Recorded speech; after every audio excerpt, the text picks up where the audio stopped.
Hello and welcome to Heart of the Matter, where once again I'm joined by Amed from Planetary Intelligence. And as always, it's an honor to have you here, brother. And yeah, welcome. Thank you for having me on once again. Always a pleasure to do this with you, Kelvin. And yeah, it's always fun to delve into deep into the matrix and into the let's just say what is going on, what is on earth is going on, what on the simulation is going on. So yeah. Yeah, yeah. Yeah, I mean, for me at the moment, Jason Breshears has been shedding some light on a few things for me. That's been a good insight into a few things. And also, I watched a video by Druidic Norse about the Druids as well, which again is good because it all sort of ties into the history and stuff as which is needed, which is what I'm finding as well. You know, and it's all there with the psychology as well. So yeah, just a couple of bits that I've been looking at, and I'll put underneath in the description for our listeners. So anyway, it's about you bringing what you want to bring tonight, Ahmed. So yeah, please share what you want to share.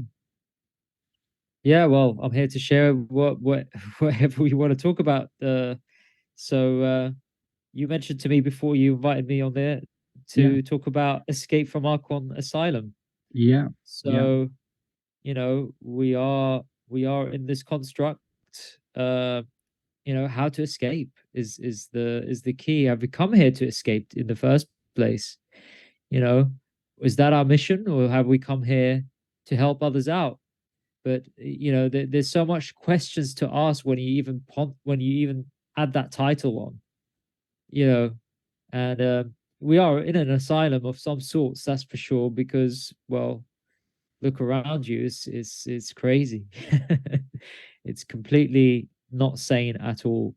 So yeah, I mean, the first the first thing I would like to kind of go to is kind of escape from your own asylum.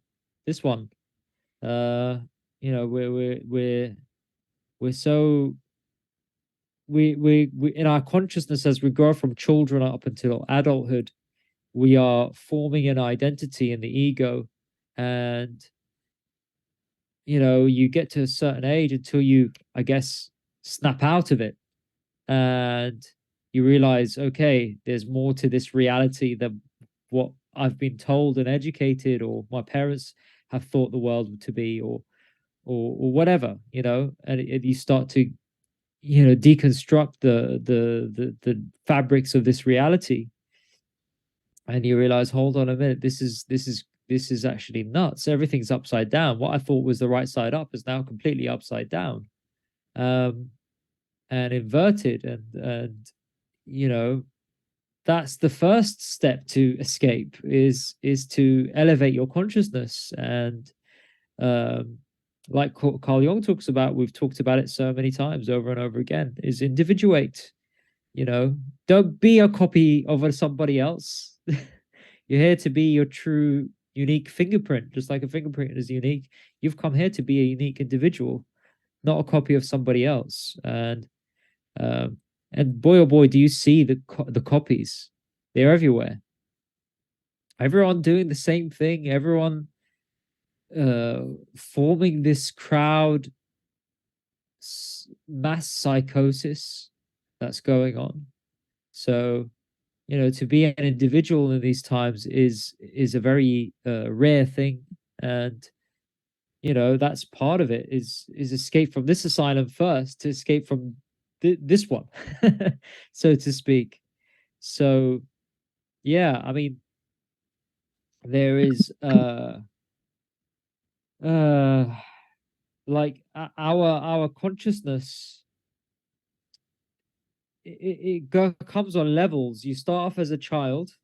You've Depending on what your spiritual views are on this reality, for me, it's that we are reincarnated over and over again to accumulate, uh like Jason Breshears again talks about. It ties into what he talks about, which is to accumulate the immortal soul, the immortal personality. And what is that's what I think Carl Jung alluded to, without him actually knowing uh, or did he? I mean, we don't know. We don't know how much Carl Jung actually knew about the nature of reality and how far he delved in. I mean, the Red Book is an incredible book as well. Uh, talking about uh, how the layers of our psyche are images, and these images communicate to you. They communicate to your soul. And what if these images, the way I look at it, what if these images are the pieces of your soul? And you're putting that like a jigsaw puzzle, you're piecing these images, these archetypal images of your shadow, your anima, your animus, the fool, the sage, all these uh archetypes, so to speak. Um, and why have they become archetypes? Why is the word arc or the archetype, the word arc is in there as is in the same word as the as archon? And uh I think the word arc, when you look at it as an arch, right? It's an arch. It's also, I think it's another word for uh, Lord, because in the Gnostic Gospels, it was known as they were known as the Lords of Time. So there is all this kind of to look into when we talk about Archon Asylum. So this is a fundamental thing. Now, I'm just looking up here. Uh, so the word archon in the dictionary means a high official, a ruler, uh, or an authoritative figure. But who's the authority? In terms of who's the authority? Aren't you the author? I thought I was the author. And this is the point. We're elevating our consciousness to escape out of this Archon Asylum, because you can be free from all this by elevating your consciousness to being a sovereign. And a sovereign, the word sove in Latin is to be over or above. And the word reign, which is, I think, if I can remember correctly, regna, or something like that in Latin, where that word means ruler, to reign over somebody, right? We what always say reign, to reign. So to be above reign, to be above rulership, that's what it means to be sovereign. So that's the aim for me anyway, one of the aims of my life, to get to a point where I am above rulership, that nobody can rule over my consciousness. Because what have I got to be guilty for? What sin have I committed, as every religion would like you to believe? And if there is a sin, the sin is to fall, and it is hinted in the religions, but it's understanding it in the correct way and looking at the allegory in a psychic, metaphorical way of your consciousness. And I remember you done a beautiful when you did your beautiful podcast with Mark Devlin, talking about the chrism. I'm in the process right now, actually, of doing that. My sun sign is in the moon sign today. It entered into the moon sign today, so I'm fasting. I've only eaten once today, but I've eaten very very small amounts. I've kept my I've kept in a meditative state, productive, just not allowing any lower desires to take over, such as lust, greed, lying, all these things that most people, not to say that I do that every day, or that's how I am, but it's being conscious of yourself, Mm. uh, to raise the chrism, to give birth to the seed in your solar plex, to raise the oils so that you can speak to God in the pineal, right? In the pineal gland. And it is about elevating your consciousness. There is a brilliant channel that I follow uh, on YouTube, if I remember correctly. His name is um, uh, uh, Douglas Lachovoni.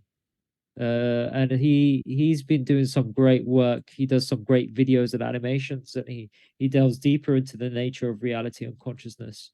He calls this place the still verse, you know, and he did a beautiful video. I had a kind of I left a comment on his channel because he did one beautiful video about water, and he's saying that part of the reason why we're here is what we're doing with this water, because most of our body is 90% water.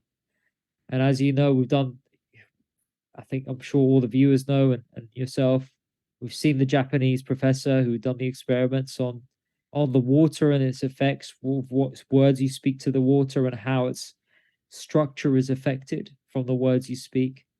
So if we're 90% water, we're absorbing all types of vibrations and frequencies. And, what are we doing inwardly to affect the waters in our body day to day? Because we're absorbing all the other crap externally, uh, not just from people, but from EMFs, from all types of stuff.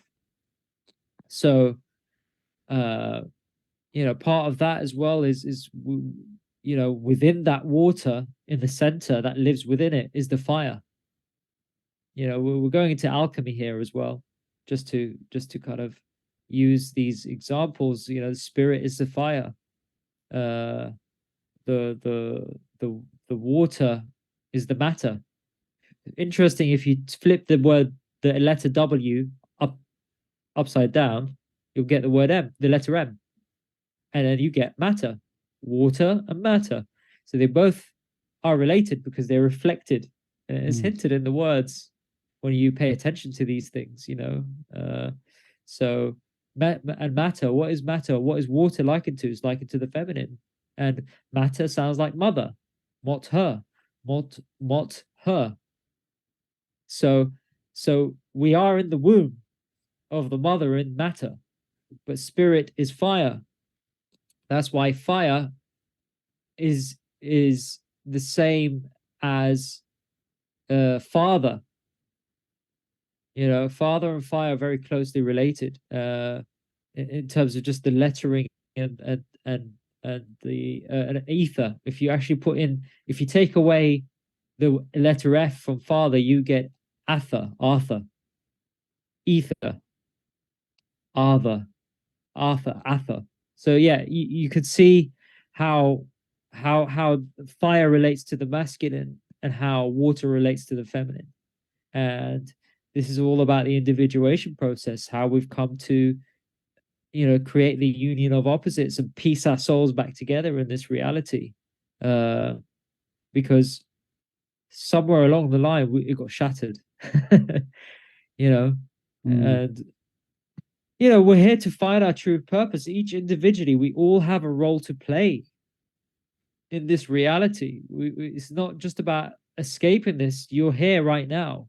So what are you going to do with the time allotted to you? Are you here on some form of... So an existentialist will go, well, there is no meaning to life. You give it meaning, which is correct. But is not the meaning unravel to you through the development throughout your life journey? If you waste your time, you'll never find out who you are or what your purpose is. What are your gifts? What are your talents? What are your abilities? How far can you develop your consciousness in terms of its intelligence and in terms of its confidence, in terms of its expression? Look at Bruce Lee. He lived up until the age of, his early 30s. Obviously got killed and assassinated, as many people would beg to differ in the mainstream. But he was certainly one who was elevating the consciousness and inspiring the collective. He certainly inspired me as a martial artist. And look at how he was able to bring in martial arts to the West. If it wasn't for Bruce Lee, there would be no Chinese martial arts here. We'd only have the Japanese version, and that's it. We wouldn't have the deeper stuff of, the Taoist teachings and the I Ching that most people otherwise take for granted.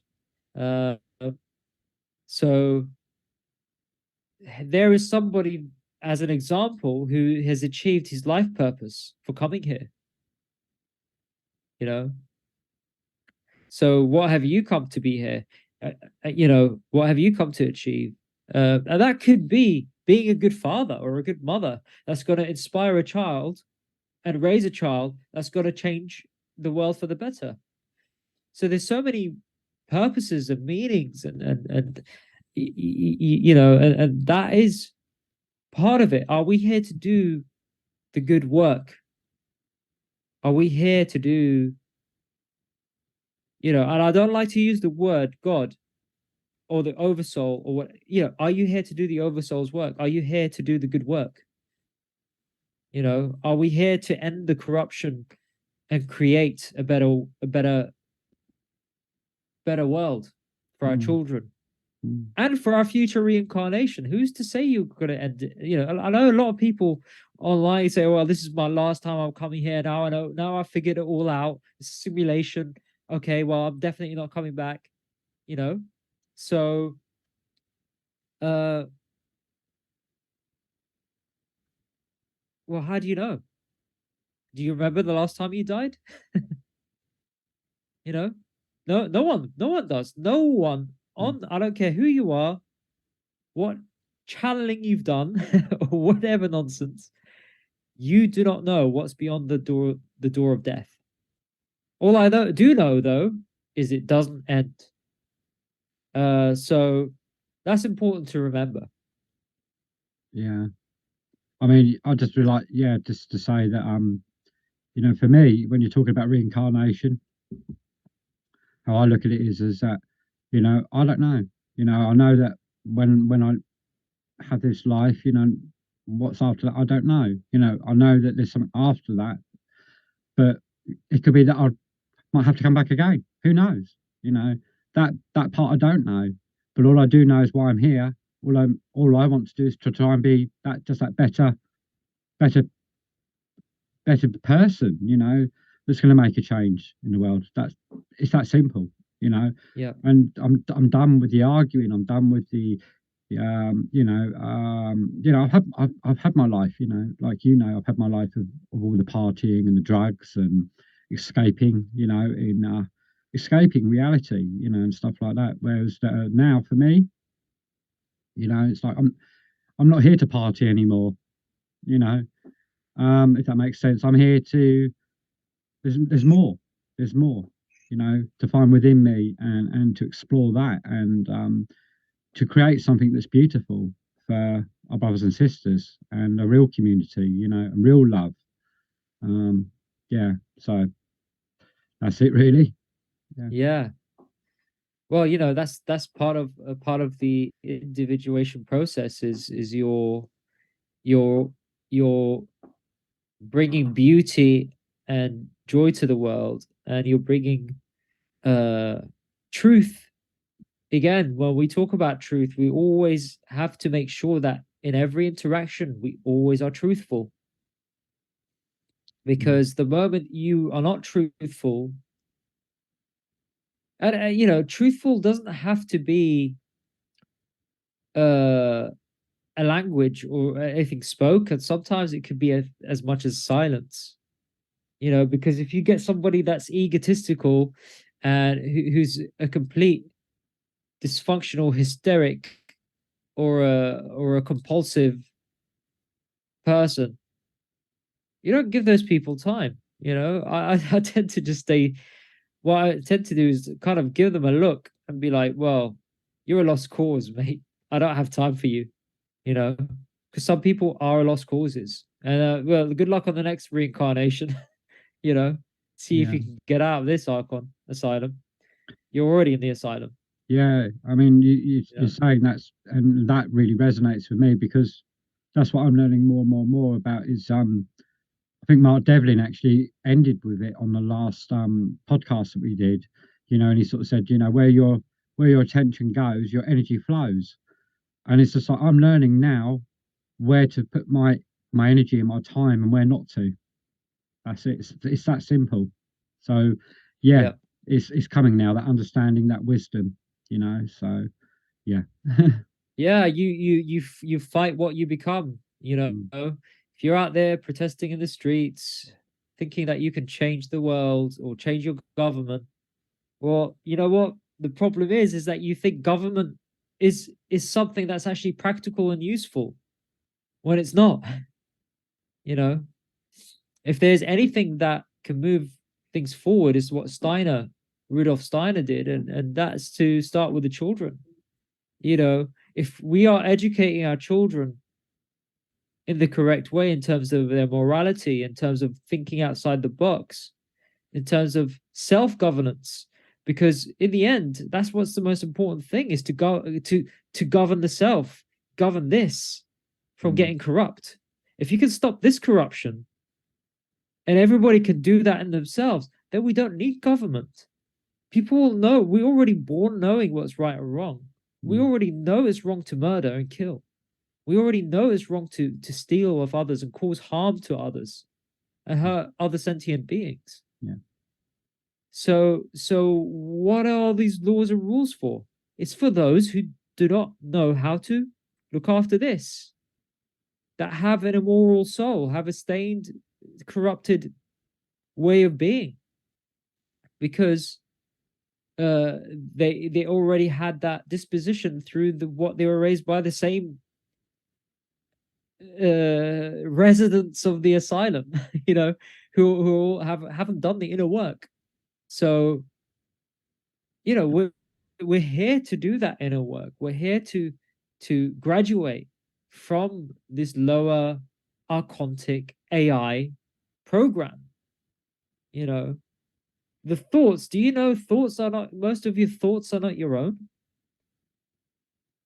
Remember, we're antennas. How much thoughts are coming in the ether that you think are your thoughts, but they're actually not? Mm, You know, uh, People who have perverted thoughts, who are good people, will get perverted thoughts. Well, if you're doing the inner work and you realize all these things are bad, so if you get a perverted thought, is that really you that's thinking that?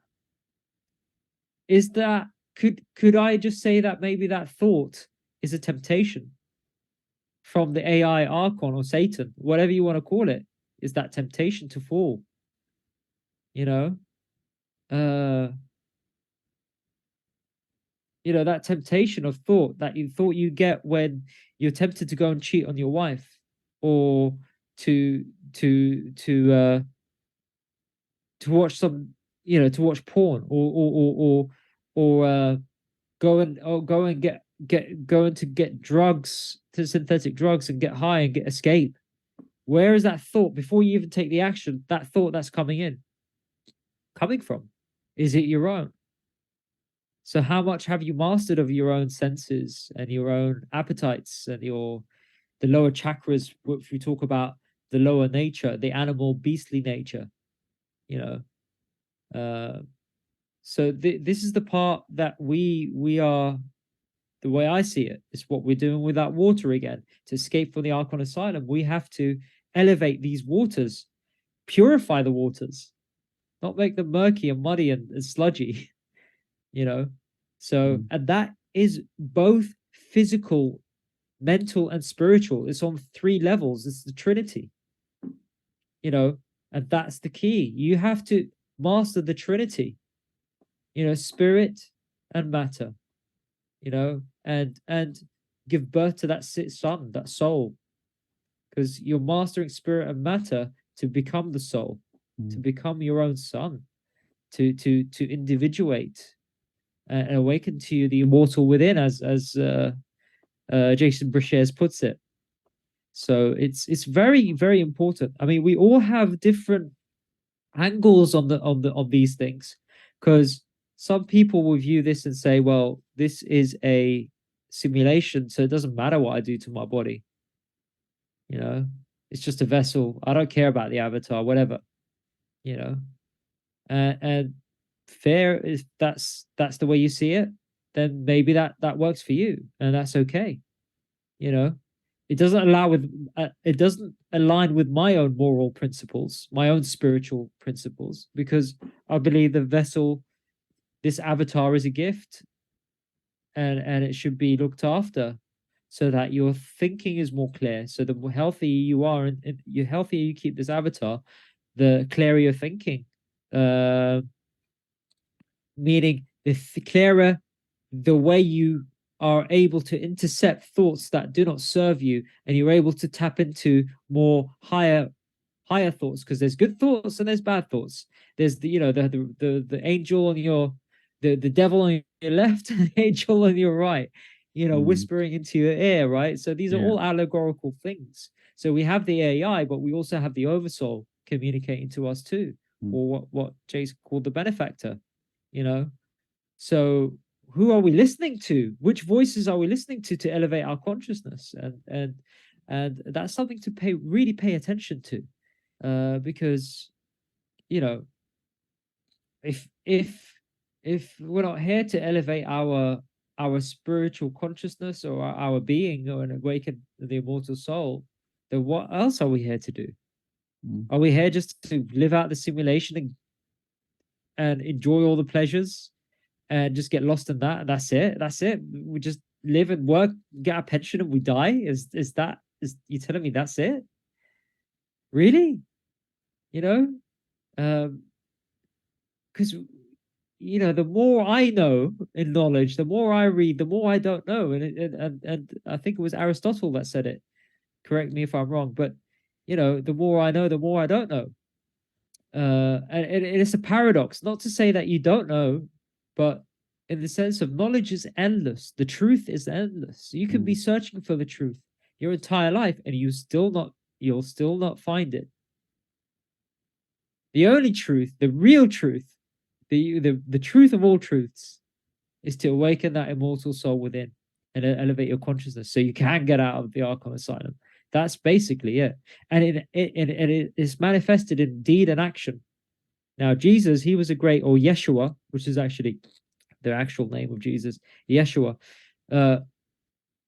Even in the allegorical stories of him turning the tables on the money launderers, the money lenders who charged interest, because he saw that those who charge interest are ruining and causing poverty.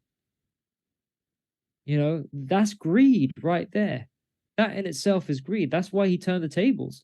It's not as if he was some angel. He was angry. He showed a certain side to him, where he was doing action and turning the tables over and causing, basically causing destruction to the money lenders, the usurers, and at the other side, he was very peaceful and forgiving and loving in his personality too. But you see, there was both archetypes were there. The wrathful type, used in the correct context. So if I walk out in my everyday life and I see someone doing something wrong, I will not stand there and be oh yeah, I'm going to be neutral. I'm just going to be neutral. I'm just going to observe. Well, you're the worst human being ever to just sit there and watch something immoral happen in front of you. So, we have to choose right action. And that's to do with our moral, spiritual alignment. And the more we develop our spiritual consciousness, the more we can discern right from wrong, the more we can discern what elevates us and what takes us down to hell. So it's being observant of yourself, but it's also doing these practices like fasting and eating simply, and not putting the poisons, like the poisons they give us, essentially.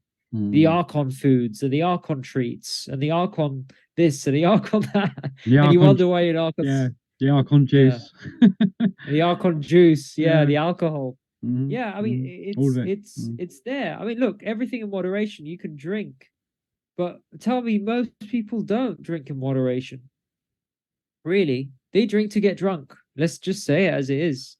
Most do that. Why? Because they want to escape into the archontic realm, because they're lost sheep, they're lost lambs, and you're here to turn that lamb into a ram. You're here to elevate your consciousness. So yeah, I don't want to sound like a broken record, but these are things that are important to notice within yourself Yeah. first before you go out into the world and start to change it, you know. And I think you can do both at the same time too. I think if you're along the right path, the way you found the way, you know, the straight and narrow path, so to speak, then you can do both the inner work at the same time as sharing that and bringing people together to share and elevate their consciousness, because there's a lot of truthers who are lost. I have to say, there's a lot of them that are spiritually lost, and the problem is they fall into these arrogant sort of psychosis because they haven't really read much into psychology. So they're not even aware. So you know, it's like that saying, we suffer more in imagination than we do in reality. Oh boy, do have I seen that. Mm. And Mm. you know, people who know me, you know, over the last 2 years, you know, I've been through a long journey. I've been with some people. I don't want to mention names because it's not for me to do that. It's only for those who know. But I came across some toxic people and I associated them who are truthers, but they turn out to be the most, you know, psychologically unstable people who were truthers. So, you know, you got to really watch yourself, and even amongst the truth community, because I think Michael Tsarion is right, because he said it so many times. Because 90% of truthers have psychological disorders, and he's absolutely right. Yeah. Absolutely right. Yeah. So, Yeah. you know, it's not their fault either, because they don't know, you know. But Because you yeah. can't, you can only elevate your consciousness and teach yourself, you know, the right morality, uh, uh, and elevate that place of knowing right from wrong, so Mm. that you're able to discern the programming and the archontic programming, that parasite that's in us, because it's within this technological avatar. You know, it's in us. It's definitely in us, but we have to starve it. And the more we starve it, the less power it has over our consciousness, because that is the battery. We are the battery, and it showed us in the Matrix. We are indeed the battery, and that technology got installed in us. We're here to change that DNA, because by elevating our consciousness, our DNA gets reprogrammed and changed. 100% is scientifically proven. Even our emotional, when you emotionally release, your DNA gets changed. Did you know that? That's actually scientifically proven. So, you Yeah. know, Mm. it's one thing saying my truth and your truth, and there's another thing to say the truth. So, you know, my truth and your truth are just opinions, really. Let's just call it as it is. It's just a new age term, really. That's my truth. Well, it's my truth. You know, well, my truth is this. Well, anyone can say that word truth and say my truth and own it, but that's not the truth. Not objectively speaking, not absent of the ego, it's not. Mm. Because when you say it's my truth, that's your ego speaking. You're not speaking from source consciousness. You're not speaking from, you know, from a place of unconditional love. So we've got to be observant of ourselves. And I look, I'm not perfect either. This human being, this vessel speaking to you right now, called Amed. He's not perfect, but what I do have is that I have moments and flashes of connecting to that. uh People call it the higher self, some people call it God, some people I connect to that that that higher state of consciousness that's able to give me the downloads so that I can become a better human, well, a better human in this realm, you know, a better spiritual being. Mm. So yeah. So that is part of it for me anyway. This is the way I've seen it, and try to look at things objectively.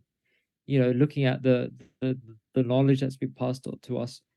Because we can only gather so much knowledge through books without living it in experience.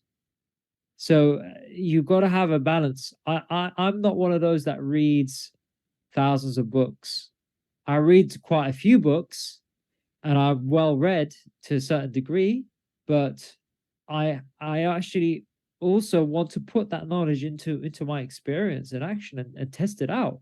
Because otherwise it just sits there as a form of theory in a book somewhere, because so much of our knowledge has been lost. You had the 1902 reset. How many times have we been reset? And if this is a simulation, how do we know that moment to moment we are coming out and coming back in?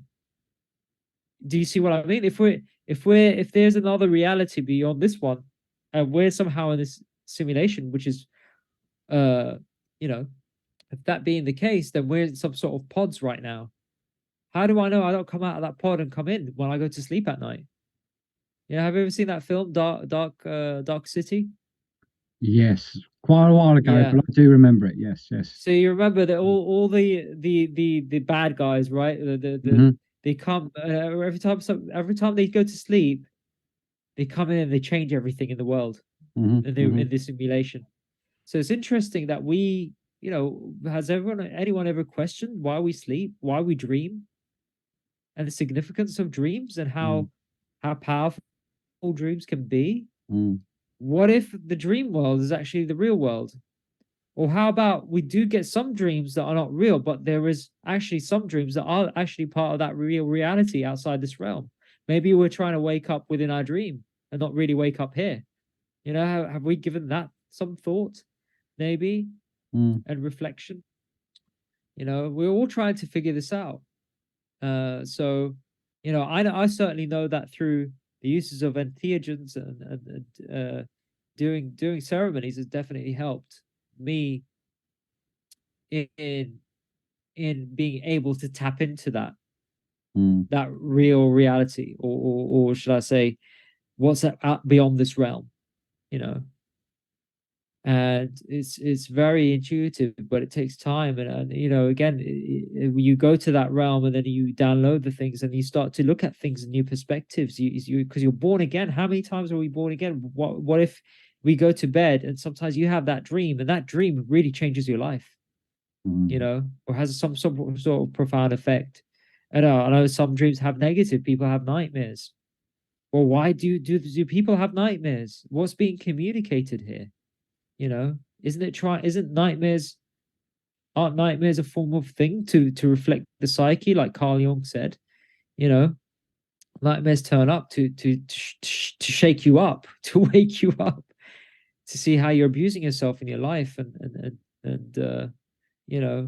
so yeah, we got to pay attention to ourselves a lot more, to our consciousness.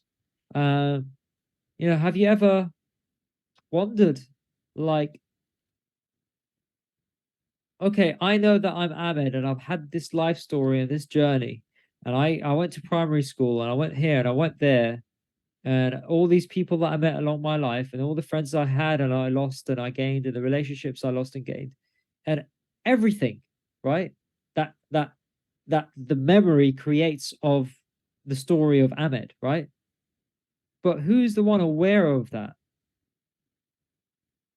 Who's the one aware of the Amed, the ego Amed? Who's the one behind that? Behind all this, that's witnessing this right now? Because the ego is living it, but who's witnessing it? Isn't there more to your ego than just the ego, right? Because we know the ego, as we know in psychology, is an interface. It's an interface with this realm. And most people live in their egos because it sits on the throne of it sits on the throne of what I like to call, sits on the throne of spirit, the great creator. When actually your creator should be sitting here, you're the one that's aware. the higher consciousness.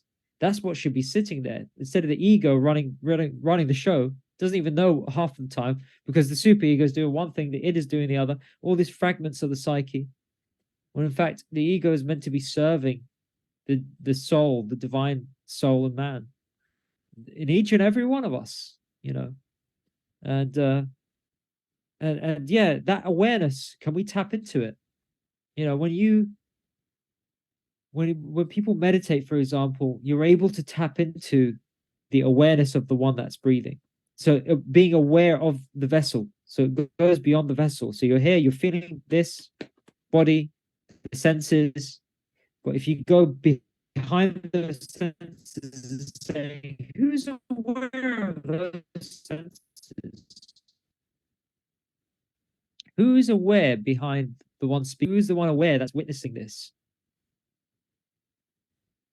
That makes perfect sense. It's like me. It's like I observing myself. Does that's the inner sense that I get, that I'm observing more about my inner workings of my world. Yep. Yeah. Yeah. And not becoming the thoughts, because the observer never becomes the thought. The awareness never becomes the thought. You see, if you take a thought, you know how some people are lost in their thoughts and then they start to suffer in those thoughts, right? Because they take those thoughts to be real. Oh no, such and such must have thought this. Oh no, and then you start beating yourself up. Well, you're giving into the thought. You don't know that's essentially true. You just made that up in your imagination. Like I said, you suffer more in imagination than you do in reality. So, well, it's an age-old saying. I think it was Seneca, one of the great Greek philosophers, that said that saying. So yeah, it's, you know, again, like when you are in the process of thinking, you know, is the thought aligned with right action? Is the thought aligned with moral right action? Is it for the highest good? Or is it not for the highest good? Is it serving my highest good and others' highest good? Or is it not serving them? I mean, it's that simple. Yeah. It really is that simple. But to get to that place takes practice, like anything else. It takes practice, because sometimes we are on auto mode, right? Yeah, for sure. Yeah, So, yeah. To just to add on to that, is it's about reprogramming. Really, that's how I'm seeing it. Reprogramming the mind. You know, from all these old programs that have been installed into us, and then reprogramming ourselves, rather than living the program and the script that's been given to us by the Archons. yeah, Sort of how I see it. yeah, they've given us their mind. I mean, even it tells you in the Matrix, the truth is there in Hollywood all the way. Yeah. You know, truth is truly in fiction. That's how they hide it. They have to. Is the laws of the universal laws. They have to tell you what they're doing, but they'll tell you in the most indirect way possible. And you know, it's you know, it's like saying as well, like and also the body again. This is why. This is the dangers of, let's say, some people that take on all the Gnostic teachings as the truth, you know. And I seem to see that with Gnostic teachings, there's a lot of truth in it, but you got to remember, there's a lot of, these are translated texts, and you got to be careful when things are getting translated. What's the saying? The saying goes, lost in translation. Things get lost in translation. So you have to be quite discerning as well. Whatever documents you get your hands on, whatever historical documents you get your hands on. So use your discernment, your judgment. And judgment is important. That's another thing that people, you know, tend to kind of always say, I don't judge. But you have to use judgment in the right place, in the right context, you know. Otherwise, why is the scales of Libra there in the zodiac? Isn't that telling you something about the psyche? Of course, the stars are even telling you. It's within you. You have to balance those scales all the time. So it takes judgment to balance those scales. Um, Mm. so yeah, that being for me is I think where Gnosticism goes wrong is the neglect of the body, and just saying that the body is oh yeah, it's just an avatar. I'll just reincarnate. I don't care what happens to it. Yeah, well, aren't you here to elevate to your maximum potential? So shouldn't you be looking after the vessel and keeping these neural pathways clean and clear? You know, if you're eating junk and you're eating KFC and you're eating crap, well, Archon food essentially. I mean, you're talking about the Archons and you go and eat Archon food. Well, doesn't that make you a hypocrite?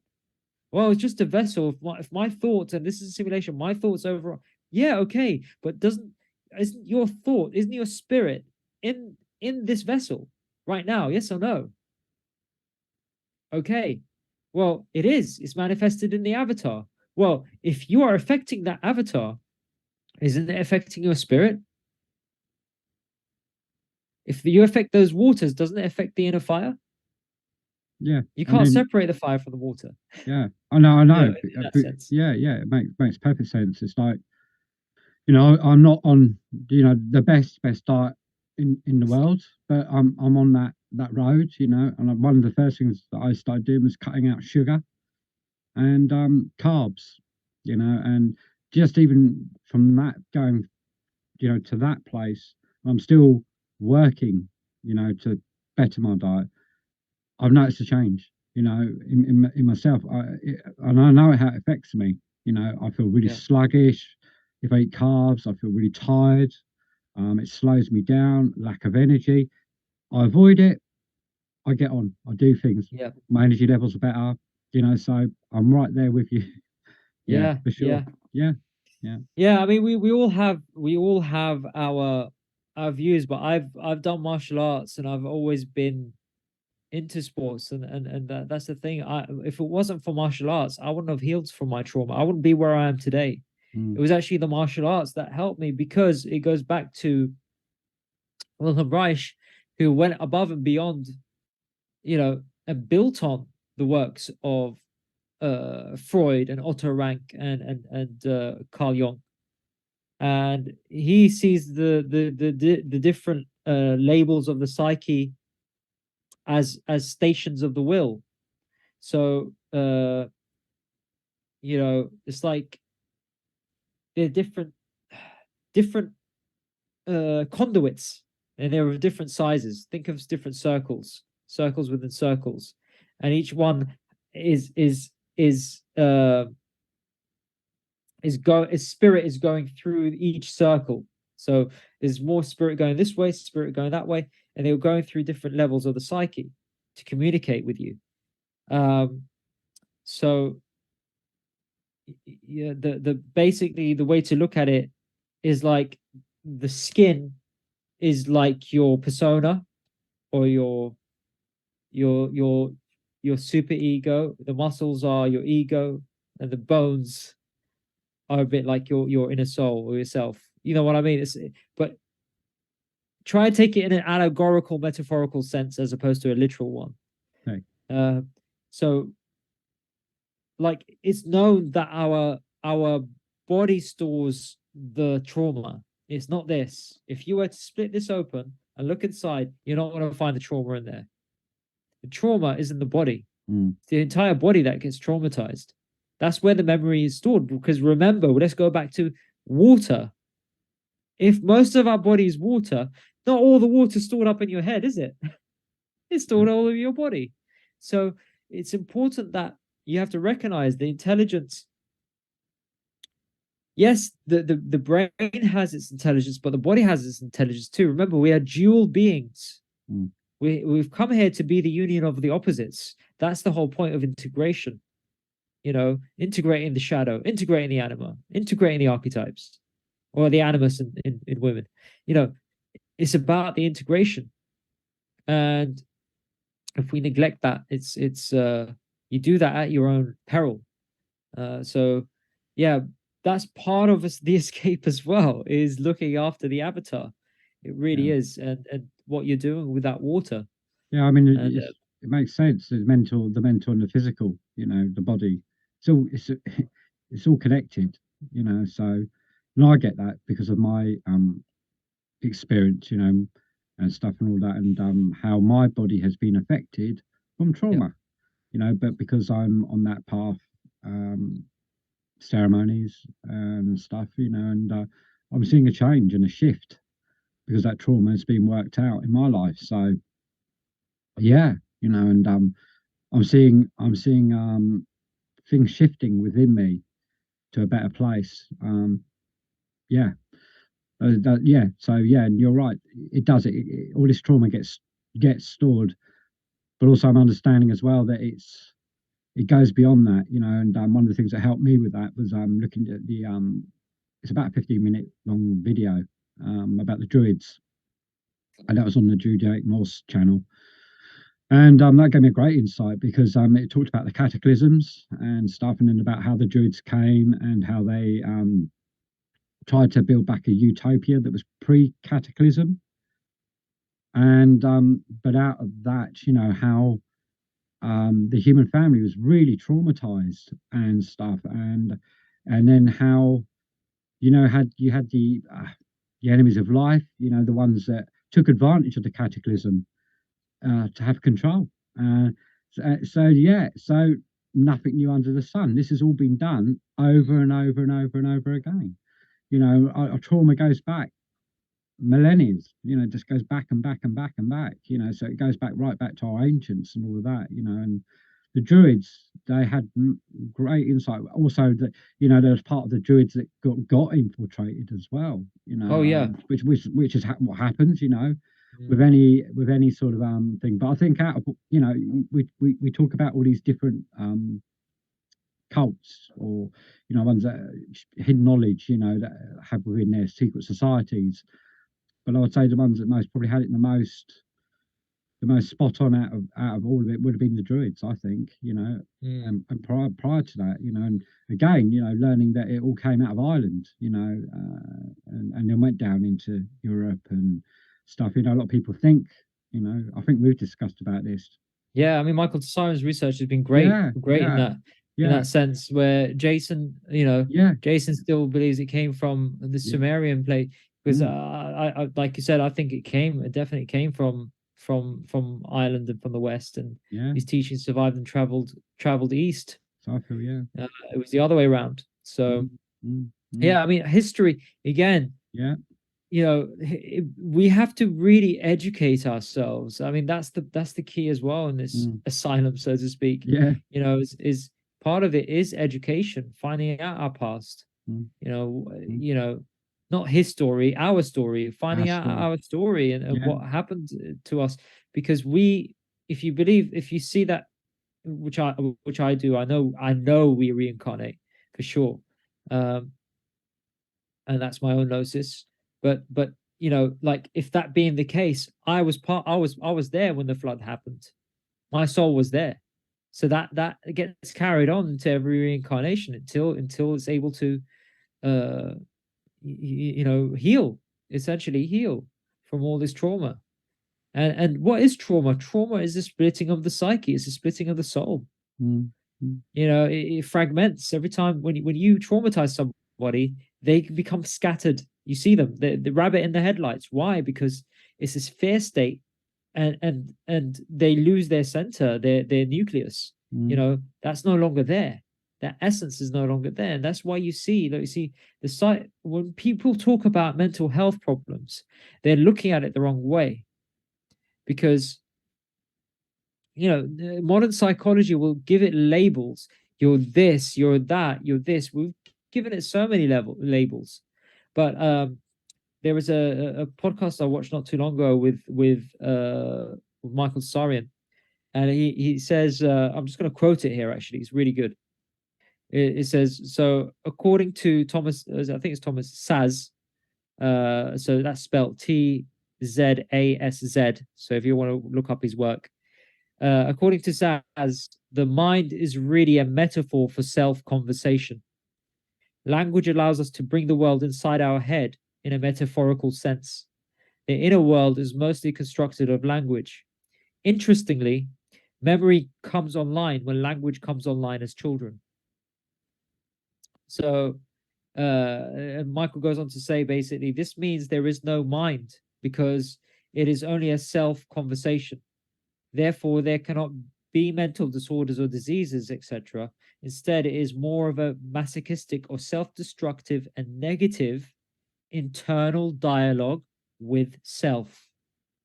So, I found that amazing. You know, as an insight, because that's probably what it is. It's a splitting of your soul or your identity, your whole self. Yeah. And it's a negative self conversation with yourself. Was that was that on Unslaved that you watched? Yes, on Enslaved. Yeah. Yeah, we'll have to we'll put that underneath in the description for people to have to go and have a look at. Yeah, I'll see if I can find the podcast for that. And that sounds absolutely it. I mean, that it's sounds fascinating really awesome. stuff. Sounds awesome. Yeah, I'd like to look at it myself. Yeah, I think as you know, whatever you want to label me as someone who's seeking, you know, not seeking, but is walking a path of truth. I think there's about seeking truth, but there's also then walking the path of truth. You know, so there is a difference between that, because the truth seeker will always be seeking because you've taken on the label as seeker, but to be the one who's on the path of truth is completely different. You know, because you can be a truth seeker, but then you're involved in all the left and right politic paradigms and all the other distractions, really. You know, because spiritual is Trump on the white hats and the black hats, and I mean, come on, it's ridiculous. Let's move forward beyond these things and start to, because I guarantee you these elite, they're not concerned about us. They're not concerned about, of course, they're concerned about you exposing the truth about them, but they're owning all the platforms. They're going to stop you and silence you before you even know it. So if you really want to do that work, go ahead and do it. That's your job to do. Maybe that's your purpose here. But, you know, do not allow it to swallow your entire existence in your life, you know, because, you know, you become what you fight. Be careful. You become what you fight. And your consciousness will resonate in their frequency. You've got to be careful, you know. So, you know, not to say it's wrong to do those things. No, I'm not saying that. You know, expose them, expose liars, expose cheats. Of course, I'm all for that, and I'm your, you know, I'm your supporter. I do the same thing. If I see something unjust or I see someone lying, or you know, but there are people out there have already done it. This is the thing. People out there are already doing it. They've already done these jobs for us. So we got to move forward a bit past that, because they've already given us the conspiratorial aspects, and let's move past that. And now we got to go into the spiritual aspects and elevate our consciousness so that we can, you know, get out of Archon Asylum, right? So, yeah. I mean, I think, you know, that makes again more, you know, makes in a sense as well there, you know, and yeah, for me, you know, I myself was caught up in that in the early days for a while, but then I knew there was something more beyond that, and you know, yeah, you know, there's more to be discovered, unlimited to be discovered, you know. So that's the path I'm on, you know, and yeah, so yeah, it's just part of the journey, that's what I love, and it really is. It's not about the destination; it's about the journey. The journey is all that matters. Yeah. Because if we are immortal beings and we are constantly reincarnated, then we're always on the journey. We're always growing. We're always learning. If you stop learning, if you stop growing, if you stop, you know, it's like anything. If you stop growing and you decline, then you're doing yourself a disservice. You're also doing humanity a disservice, because who's to know that you are the next person that's going to invent the most amazing invention that's going to help mankind, or who's to know that you are going to uncover the next bit of truth that's been hidden from us to empower us, because ultimately that is what truth should be doing. It's empowering you. It should empower you, not weaken you. That's Yeah. what truth is, because truth is funny. It has the word, I think it comes from the word root. Mm. The word root, and roots, what is it about? It's about having roots. It's about rooting ourselves like Yeah. trees. Trees can't stand and can't grow taller without going, going deep down into the ground and rooting himself. What's that saying by Carl Jung? You know, no tree can reach to heaven without its roots reaching down to the deepest hell. So, we have to experience these dualities, and yes, be aware of the evil, see that it's also, you are also capable of it. That's it. See that you can, and see that that you can be those very things which I have in the past, but then you come to that realization, and you want to move on from those things, and well, why are we ultimately here for? To make this world a better place, and ultimately make our world, our inner world, the better place, because that's that's where it's at for me. And again, words, like you were sort of saying earlier on in the podcast, and about how, vibration and words and all that, how it affects the water. Words can be destructive, or words can build you up. It's that simple. That's it. Yep. That's what it. spell do you want to cast today, hey? Ultimately, yeah. This is it. This is it. And I'm sick. I suppose what I'm saying is I feel sick inside of the insanity that I see out there, and just how people can be with each other, and that makes me more and more and more why I want to swim against the tide, and try and bring be something. the opposite of what they are, in exactly. in deed, in word. Yeah, and to not want to lower myself to those standards. Why do I need to lower myself to those standards? And why am I here? Ultimately, to make this world a better place. And it's part of my discovery, and and I'm a work in progress. So as we all are, Kelvin, as yeah, we all are, brother. Yeah. Well, it's been an amazing chat, and hopefully we can carry on with this maybe on the next one with Jay joining us, because that'd be good to have Jay to bring some of his knowledge into the next part of it. So I was going to do a part 1 and a part 2, and then wrap things up until after until the new year. So maybe get one more in before the end of the year. But also, what I wanted to do for our viewers as well is just to let them know that you're going to be joining us for the Connection Festival, which I'm looking really forward to, and you'll be able to share. I think you're going to do. I think it's a hidden history sort of talk. I think, is that right, Ahmed? I think it's hidden knowledge. Hidden knowledge, that was the theme. Yeah. Hidden knowledge. It's a very general. It's a very general thing. I mean, there's a lot to cover in that. Yeah. I want to cover a lot of topics. Yeah. But it's again, it's still a work in progress at the moment. But yeah, it's going to be a good presentation. I look forward to doing it and joining you there at the festival. Yeah. And for anyone in the UK, please come along and join us.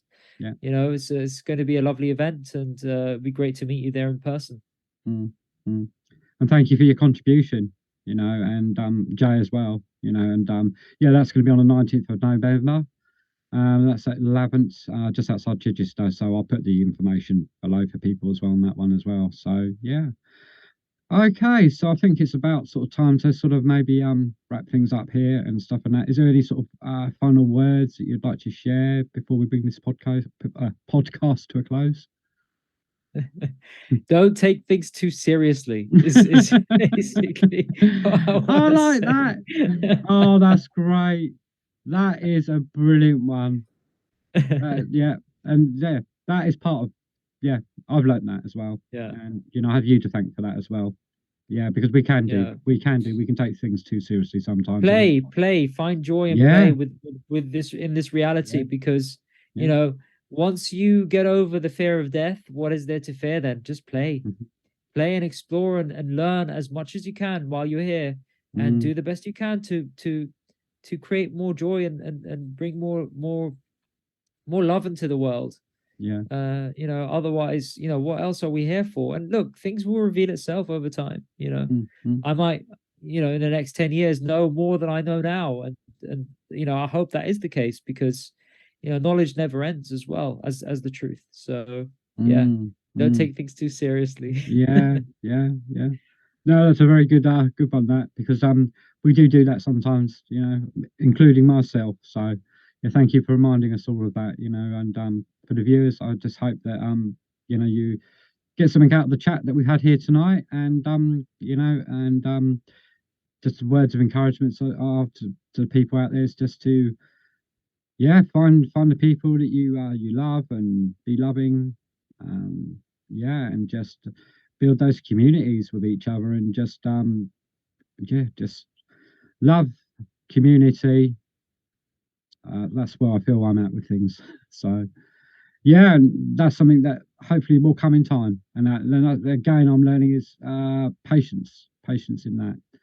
And that, you know, because sometimes we want things to happen instantly, but I believe that time will come, real community, real love, and stuff, you know, because I believe we're here for that reason as well. So I just wanted to end on that note. So yeah, thank you to our viewers. Bye. Thank you. Bye. I know the time will come